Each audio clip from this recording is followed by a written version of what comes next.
Hello everyone, welcome to my YouTube channel. This is Kennedy Kampamba channel, whereby I'm bringing to you what is happening in Zambia, what is trending in Zambia politically and everyday life. Please like and subscribe to my channel and enjoy my channel. Thank you very much. Even talk about the content of the Constitution, the clauses of the Constitution. You must agree on a constitutional amendment roadmap. How are you going to come up with this document? The process of amending the Constitution must be widely agreed. Meaning, if you are going to say, okay, we have a draft, there must be a conversation on how that draft was formulated, what process will be used to adopt it as a generally accepted document before Parliament then amends it.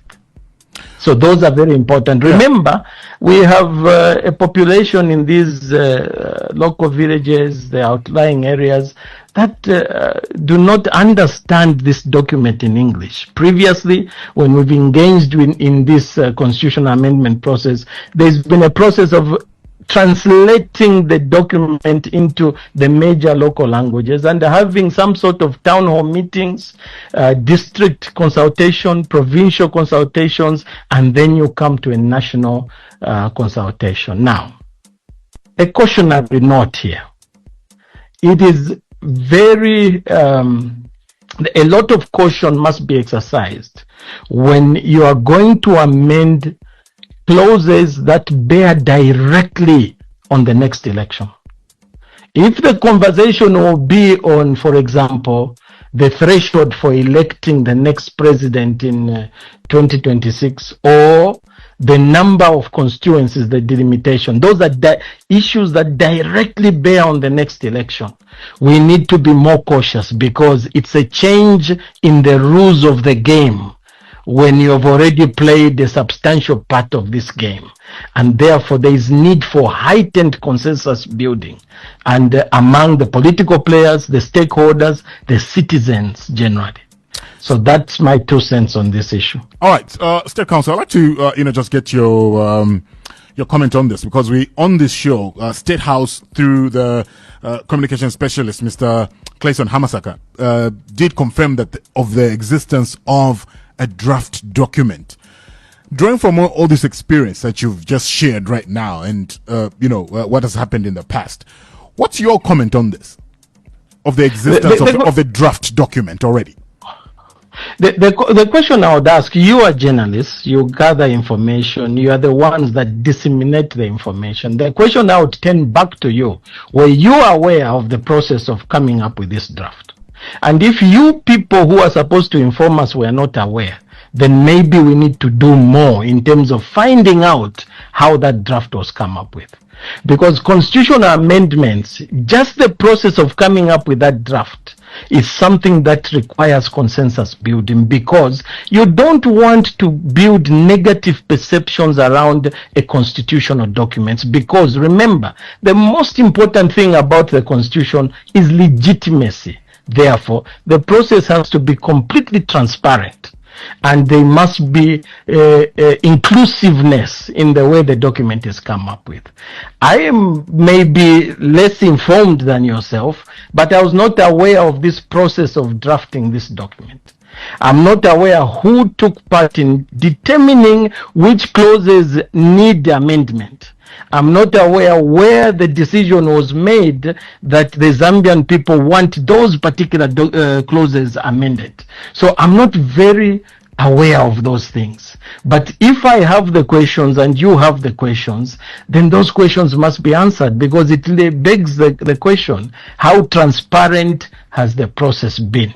How inclusive have we been in formulating this document? Who formulated it and for what purpose? Those are important questions, because we need to build consensus in the citizenry, and no person should feel completely left out, sidelined, or done in by the drafting of the Constitution, because it shouldn't be a form of bludgeoning weapon against anyone. We know what happened with Bill 10.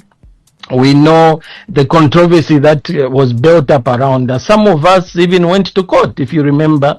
I and my brother Mutembo Nchito represented now permanent secretary, popularly known as Pilato, in going to court to challenge that Bill 10. Because we had our own concerns. Now, the concerns don't change depending on who is in government. The concerns are still the same. It must be inclusive. It must be consultative. They must be consensus building. State Counsel, with everything that we know at this stage, do you think this process should proceed or be halted? We have several priorities in this country. Several priorities in this country. I'm not certain that amending the constitution right now is a priority. Remember, this constitution that we have, the 2016, no matter what you say about it, it's the best constitution we've had since the independence. No matter what anyone says, it is the best. Let me explain. Okay. I myself, people like Laura Miti, Emery Sikazwe, the current Speaker of the National Assembly, the Right Honorable Madam Nelly Muti, and several others, including the three church mother bodies, the Law Association of Zambia, NGOCC, we campaigned for years on the bare minimums of a constitution. For example, before 2016, we never had a running mate clause. I don't know whether you who are younger know that. Secondly, we didn't have a 50% plus one vote threshold. Before that, even a president, if you recall, President Mwanawasa probably won the election with 27% of the vote. We didn't have the majoritarian system of having the most popular person who gets at least 50% of the votes. For the first time in 2016, we had that clause included. We didn't know the date of the election before. Those of you who were younger, it was any time the president dissolved the National Assembly and then the election would be held at a particular time. It was in the mind of the president when the election date would be set. Right now, there is a specific day put in the constitution for the election date. That was progressive. We didn't have a clause that says that when a challenger goes to the Constitutional Court to challenge the results of the president, the Speaker of the National Assembly takes over. Okay? That clause is in there.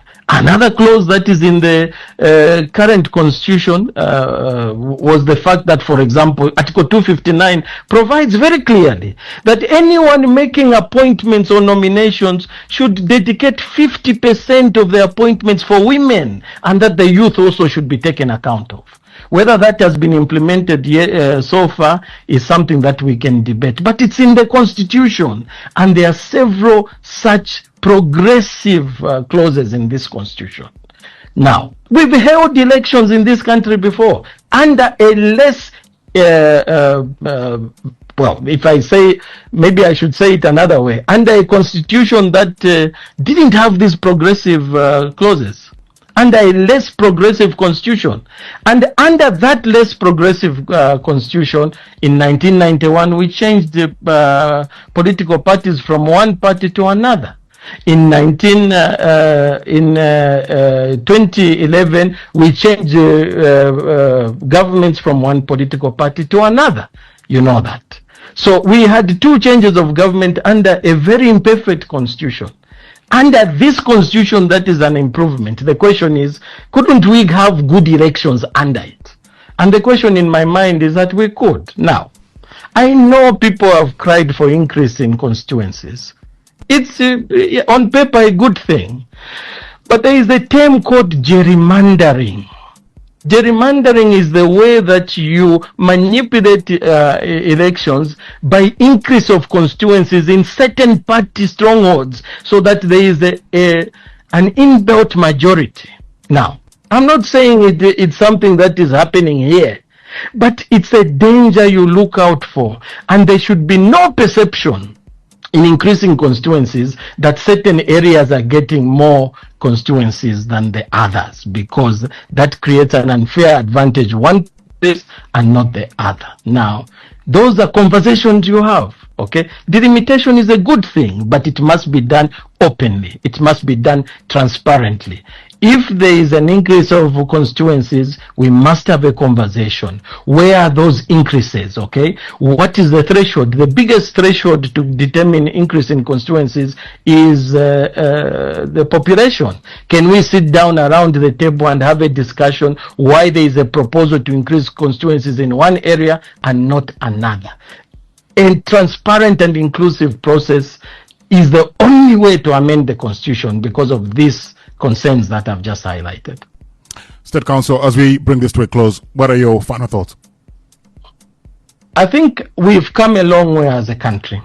And Article 61, if I'm not mistaken, of the current constitution says Parliament, in whatever it does, should only exercise its power for the enhancement of democracy. In other words, any amendment that is put on the table should enhance our democracy rather than whittle it down.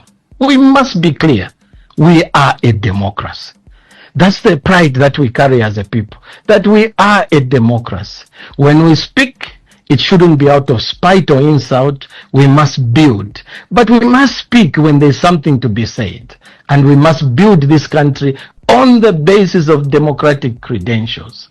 And I think that's the way to go. We can't go back. We changed the system from one party state in 1991. We have affirmed our democratic credentials, and the renewal of leadership at different intervals is the pride of the Zambian, and we must continue to uphold our democratic credentials. State Council, I'd like to thank you very much for speaking to us this morning. Thank you for having me. Bye.